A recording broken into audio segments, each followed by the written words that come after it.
মুসলিম সমাজের সাথে এই দ্বিচারিতা কেন করছেন? আর কত দ্বিচারিতা করবেন আপনি মুসলমান সমাজকে নিয়ে? ক্যামাক স্ট্রিটে একটা অফিস আছে না তৃণমূলের? ওই ক্যামাক স্ট্রিটের যে অফিসটা আছে, ওই ক্যামাক স্ট্রিটে ওখানে ওয়াকআপ প্রপার্টি ওটাও বেদখল হয়ে আছে। তাহলে মমতা ব্যানার্জি সত্যিকার যদি মুসলমানদের ভালো চায়, তাহলে ওই অন্তত ওখানটাকে দখলমুক্ত করে দেখাক।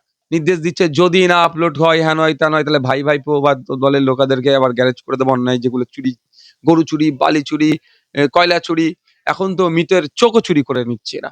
তো এই অন্যায়, এই সমস্ত অন্যায় করে বেড়াচ্ছে। এরা বলেছিল ক্ষমতায় আসলে হ্যান করবো, ত্যান করবো, ওয়াকআপ প্রপার্টি উদ্ধার করে দেবো। উদ্ধার তো দূরের কথা, তৃণমূলের আমলে সব থেকে বেশি ওয়াকআপ প্রপার্টি লুট হয়েছে। মমতা ব্যানার্জি যে দ্বিচারিতা করলো, মুসলিম সমাজের সাথে যে বিশ্বাসঘাতকতা করলো, যেভাবে ওয়াকআপ আইনকে পশ্চিমবাংলায় লাগু করে দিল, এর ইম্প্যাক্ট কিন্তু পড়বে মুসলিম সমাজের মানুষ। আর কিন্তু মমতা ব্যানার্জির প্রতি ভরসা রাখতে পারছে না। ফিরহাদ হাকিম তিনি বলছেন, কোট আনকোট বলবো যে নওসাদ সিদ্দিকী আর কতদিন বিজেপির চামচাগিরি করবে? বেশ একটাই ছোট্ট প্রশ্ন আপনার কাছে, সংখ্যালঘুরা কি এবার মুখ ফেরাবে তৃণমূলের? অবশ্যই ফিরাবে। মুখ রাখার আর কি, মুখ রাখার জন্য কি প্রকল্প নিয়েছে? একটা আপনি প্রকল্পের নাম বলুন, যে প্রকল্পকে দেখিয়ে তৃণমূল বলবে যে সংখ্যালঘু তোমরা আমাকে ভোট দাও। উল্টে সংখ্যালঘু তোষণের নামে সংখ্যালঘু শোষণ করা হয়েছে, সংখ্যালঘুদেরকে শোষণ করা হচ্ছে। শিক্ষা, স্বাস্থ্য, কর্মসংস্থানে সংখ্যালঘুরা 2011 সালের থেকেও খারাপ জায়গায় চলে গিয়েছে। মমতা ব্যানার্জি যে প্রতিশ্রুতিগুলো দিয়েছিলেন মুসলিম সমাজের কাছে, রাজ্যবাসীর কাছে, ফেলিওর হয়েছে। মুসলমানদেরকে সিএনআরসির গল্প শুনিয়ে ভোট পার করেছে। ওবিসির নামে, ভাওতার নামে মুসলিম সমাজকে ধ্বংস করেছে। এসআইআর হতে দেবো না বলার পরেও এসআইআর এর হেল্প ডেস্ক করেছে ওরাই। এখন কি দেখলাম, ওয়াকআপ সংশোধনী আইন যখন কেন্দ্র সরকার সংখ্যার জোর দেখিয়েছে, যখন পাস করিয়েছে, তখন মুসলিম সহাবস্থান যে সমস্ত নাগরিকরা আছে যখন প্রতিবাদ করছিল, তখন মমতা ব্যানার্জি বলছিল আমাদের রাজ্যে অর্থাৎ পশ্চিমবঙ্গে ওয়াকআপ সংশোধনী আইনকে আমরা ইমপ্লিমেন্ট করতে দেব না বলে, পরবর্তীতে দেখছি প্রায় 5.5 মাস পরে কেন্দ্রীয় মন্ত্রী যে পোর্টালকে লঞ্চ করেছিল, সেই যে পোর্টালে আপলোড করার কথা, তার কথা কিছু নেই। হঠাৎ 10 দিন আগে কি বলছে আপলোড করতে হবে। এই দ্বিচারিতা কেন? মুসলিম সমাজের সাথে এই দ্বিচারিতা কেন করছেন? আমি মমতা ব্যানার্জিকে জানতে চাই, আর কত দ্বিচারিতা করবেন আপনি মুসলমান সমাজকে নিয়ে? মুসলমান সমাজের বিশ্বাস আর কতবার ভাঙবেন আপনি? ঠিক কতবার ভাঙলে মুসলিম সমাজের বিশ্বাস, আপনার মনোবাসনা পূরণ হবে, সেটা আপনি বলে দিন। আমি একটা প্রশ্ন করবো যে তৃণমূল কোথাও গিয়ে, মানুষ এই প্রশ্নটা করছে, তৃণমূল দ্বিমুখী আচরণ করছে। একদিকে তারা বলছে ওয়াকফ হবে না, অন্যদিকে গোপনে নির্দেশ পাঠাচ্ছে। তৃণমূল কংগ্রেস বিজেপির কোনো আইনকেই আটকায়নি। কখনো ওয়াকআউটের নামে পার্লামেন্টে ভোটাভুটিতে বিজেপির সুবিধা করার জন্য পালিয়ে বেরিয়েছে। 2019 সালে সিএ নিয়ে ভোটাভুটিতে তৃণমূলের 7 জন এমপি অংশগ্রহণ করেনি। আবার তারাই এসে পশ্চিমবাংলায় কি বলছে, তৃণমূল কি বলছে, সিএ করে নাকি মুসলমানদের তাড়িয়ে দেবে, মুসলমানদের খেপিয়ে তুলেছিল। তো একদিকে ভোটে অংশগ্রহণ করেনি, বিজেপির সুবিধা দিয়েছে, আবার অপরদিকে মুসলমানদেরকে খেপিয়ে তুলেছিল, সিএ করে নাকি তাড়িয়ে দেবে। ঠিক একইভাবে ওয়াকআপ সংশোধনী আইন নিয়েও মুসলমানদের সাথে দ্বিচারিতা করেছে, মিথ্যাচার করেছে। এই দ্বিচারিতা, এই মিথ্যাচারের জবাব মসজিদ, কবরস্থান, ঈদগাহ বাঁচানোর লড়াইয়ে মমতা ব্যানার্জি মুসলমানদের পাশে থাকেনি, বরঞ্চ বিজেপি যে সংখ্যার জোর দেখিয়ে আইনের জাতাকলে ফেলে মুসলমানদের রেখে যাওয়া পূর্বপুরুষের ওয়াকআপ সম্পত্তি লোটার যে চেষ্টা করছে, যে দখল করার চেষ্টা করছে, যে ষড়যন্ত্র করছে, সে ষড়যন্ত্রের একটা পার্ট হিসেবে মমতা ব্যানার্জি আজকে ভূমিকা পালন করছে। এটা পশ্চিমবাংলার মানুষের জানতে আর অবকাশ নাই যে ওয়াকআপ সম্পত্তি লুটার চেষ্টা কেন্দ্র করছে, সেই যোগসাযোগে মমতা ব্যানার্জিও অংশগ্রহণ করেছে। একটা কথা কি সত্যি, আমরা এটা জানতে পেরেছি যখন অনেক সময় সার্ভে করেছি বা অনেকে এই কথাটা আলোচনা করেছেন, যে কবরস্থানের জমি রীতিমতো দখল করে সেখানে প্রমোটিং হয়েছে, তৃণমূলের কাউন্সিলররা করেছে। হ্যাঁ, করেছে তো। তৃণমূলের কাউন্সিলর কি বলছেন? বর্তমান পশ্চিমবাংলায় ক্যাবিনেটের মিনিস্টার ওয়াকআপ সম্পত্তি দখল করেছে, এই অভিযোগ আছে।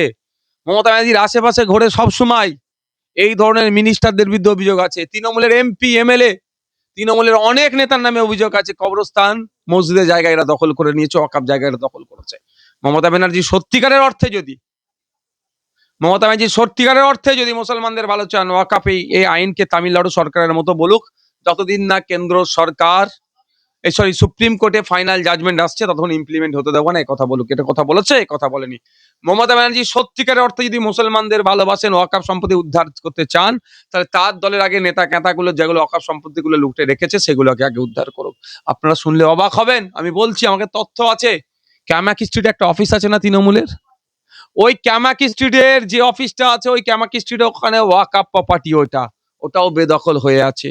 তাহলে মমতা ব্যানার্জি সত্যিকার যদি মুসলমানদের ভালো চাই তাহলে ওই অন্তত ওখানটাকে দখল মুক্ত করে দেখা। বিস্ফোরক তথ্য। আমি বলছি, কোরআন করে বলছি, আমি যদি ভুল বলি আমার বিরুদ্ধে আইনত ব্যবস্থা গ্রহণ করবে। ক্যামাক স্ট্রিটের ওই অফিসটি ওয়াকআপ সম্পত্তির ওপরে তৈরি, ওয়াকআপ সম্পত্তির দখল বেদখল হয়ে আছে। মমতা ব্যানার্জি সত্যিকারের মুসলমানদের ওয়াকআপ সম্পত্তি বাঁচাতে হবে যদি এটা মনে করেন, তাহলে সর্বপ্রথম কাজ হবে ওই ক্যামাক স্ট্রিটের অফিসটাকে বন্ধ করে ওয়াকআপের হাতে তুলে দেওয়া, ওয়াকআপ বোর্ডের হাতে তুলে দেওয়া। দাদা, উমিদ পোর্টালে ওয়াকফ তথ্য তুলতে এত কেন তারা, আগে এত আপত্তি ছিল, এখন এত? দেখুন, এটা হতে পারে তৃণমূল কংগ্রেস যেভাবে পাহাড় সমতটা দুর্নীতি করেছে, হয়তো তারা সেন্ট্রাল থেকে পাঠাচ্ছে, নির্দেশ দিচ্ছে যদি না আপলোড হয়, হ্যাঁ নয় তা নয়, তাহলে ভাই ভাইপো বা দলের লোকাদেরকে আবার গ্যারেজ করে দেবো। অন্যায় যেগুলো চুরি, গরু চুরি, বালি চুরি, কয়লা চুরি, এখন তো মৃতের চোখও চুরি করে নিচ্ছে এরা। তো এই অন্যায় এই সমস্ত অন্যায় করে বেড়াচ্ছে, এই অন্যায়ের হাত থেকে বাঁচার জন্য হয়তো বিজেপির আইনগুলোকে পশ্চিমবাংলায় বাস্তবায়ন করছে। আমি বলবো দাদা, যে যখন মুখ্যমন্ত্রী এক কথা বলছেন আর প্রশাসন করছে আরেক জিনিস, রাজ্য পরিচালনায় কি বিশৃঙ্খলা চলছে? না, ওই ক্ষেত্রে আমার কাছে এখন ওই ধরনের কোনো নজির আসেনি। যদি আসে তাহলে তো খুবই খারাপ দিক হবে তাহলে। আমরা দেখলাম যে নির্দেশিকা জারি করার আগে সংশ্লিষ্ট ধর্মীয় বা সামাজিক সংগঠনগুলোকে কি পরামর্শ করা হয়েছিল এর আগে? না, আমার জানা নেই এই ধরনের কি পরামর্শর কি আছে। উনি তো বলে দিয়েছেন, পশ্চিমবাংলার মানুষকে আশ্বস্ত করেছিলেন, পশ্চিমবাংলায় ওয়াকাফ নিয়ে আন্দোলনে দানা বাঁধতে দেননি উনি, যে উনি আছেন পশ্চিমবাংলা ওয়াকাফ সংশোধনী আইন এখানে ইমপ্লিমেন্ট হতে দেব না। তারপরে আবার আলোচনার কেন? হতে দেবে না, হতে দেবে না, অনেকে সব, আমি যদি আন্দোলন বন্ধ করিনি, আমি আন্দোলন কন্টিনিউ করে গেছি। আগামীকালও ওয়াকাফ সংশোধনী আইনের বিরুদ্ধে আন্দোলন আমার চলবে, প্রতিবাদ সভা আছে আমার, আলোচনা সভা হচ্ছে, রাজ্যের বিভিন্ন জায়গাতে করছি। তো অনেক মুসলিম ধর্মীয় সংগঠন, সামাজিক সংগঠন যারা ধর্মীয় বর্ণের ঊর্ধ্বে গিয়ে মানুষের জন্য কাজ করে, তারা হয়তো মমতা ব্যানার্জির কথাকে ভরসা করে ফেলছিল। এই যে রাজ্যের মানুষ কি কোথাও গিয়ে প্রশ্ন তুলবে না এই যে মুখ্যমন্ত্রীর কথার মূল্য? দেখো, ডবল ডবল চাকরি দেওয়ার কথা বলেছিল, এখন বৈধ চাকরিরা বাতিল হয়ে গেছে, আবার কিছু বাতিল হওয়ার দরকার হয়ে দাঁড়িয়েছে। এরা বলেছিল কেন্দ্রীয় সমরে ডিও দেওয়ার কথা বলেছিল, আজকে কেন্দ্রীয় সমরে ডিও তো দূরের কথা, বিস্তর ফারাক হচ্ছে। ক্ষমতায় আসলে 10,000 মাদ্রাসা দেবে বলেছিল, কেউ 10,000 মাদ্রাসার কিন্তু চায়নি, বরঞ্চ যে 614টি বর্তমানে যে মাদ্রাসা আছে সেই 614টি মাদ্রাসায় 10,000 শূন্যপদ হয়ে গিয়েছে, শিক্ষাকর্মী। এরা বলেছিল ক্ষমতায় আসলে হ্যান করবো ত্যান করবো, ওয়াকাফ প্রপার্টি উদ্ধার করে দেবো। উদ্ধার তো দূরের কথা, তৃণমূলের আমলে সব থেকে বেশি ওয়াকাফ প্রপার্টি লুট হয়েছে। সুতরাং আজ পর্যন্ত মমতা ব্যানার্জি যে প্রতিশ্রুতিগুলো দিয়েছে, কটা পূরণ করেছে আর কটা পূরণ করেনি, সেটা জনমানুষের জিজ্ঞাসা করুন, তাহলে তারাই উত্তর দেবে। দাদা, আমার শেষ ছোট্ট দুটো প্রশ্ন আপনার কাছে। একদিকে আপনি বলছেন রাজ্যের মানুষ বাকি সিদ্ধান্তটা নেবে, গণদেবতা আপনারা বলেন সব সময়, এই নির্দেশিকা কি রাজ্যের ভোট রাজনীতিতে বড় প্রভাব ফেলতে পারে? যদি হ্যাঁ, অবশ্যই আমি আপনাকে বলতে পারি, মমতা ব্যানার্জি যে দ্বিচারিতা করলো, মুসলিম সমাজের সাথে যে বিশ্বাসঘাতকতা করলো, যেভাবে ওয়াকাফ আইনকে পশ্চিমবাংলায় লাগু করে দিল, এর ইম্প্যাক্ট কিন্তু পড়বে মুসলিম সমাজের মানুষ। আর কিন্তু মমতা ব্যানার্জির প্রতি ভরসা রাখতে পারছে না। সিএ এনআরসির সময় একটু ভরসা করেছিল, তারপরে দেখলো সে বিজেপির সাথে হাত মিলিয়ে দিল। ওবিসি রে মুসলিম শিক্ষিত সমাজকে ধ্বংস করলো। এবার নতুন করে মাদ্রাসা, মসজিদ, ঈদগাহ, কবরস্থান কাড়ার যে অপচেষ্টা চলছে বিজেপি, তাকে মমতা ব্যানার্জি সেই রাস্তাটা করে দিল। সুতরাং আগামী যে নির্বাচন আসছে, মমতা ব্যানার্জি কিন্তু মুসলিম ভোটে ধাক্কা খাবে। সংখ্যালঘুরা যারা সম্প্রদায়ের লোকজন রয়েছে তারা কি অন্য সংশ্লিষ্ট কিছু বা বিকল্প ভাবছে? ভাবতে শুরু করে দিয়েছে। আমি একটা কথা বলবো, এই মুহূর্তে অন্যতম একটি গুরুত্বপূর্ণ কথা এসেছে। রাজ্যের পুরমন্ত্রী তথা কলকাতা কর্পোরেশনের মহানাগরিক ফিরহাদ হাকিম, তিনি বলছেন, কোট আনকোট বলবো, যে নওসাদ সিদ্দিকী আর কতদিন বিজেপির চামচাগিরি করবে? কোন জায়গাটাতে আমার ওনার মনে হয়েছে যে নওশাদ সিদ্দিকী চামচাগিরি করছে? তৃণমূলের সমালোচনা করলে বিজেপির দালাল, আর বিজেপির সমালোচনা করলে দেশদ্রোহী।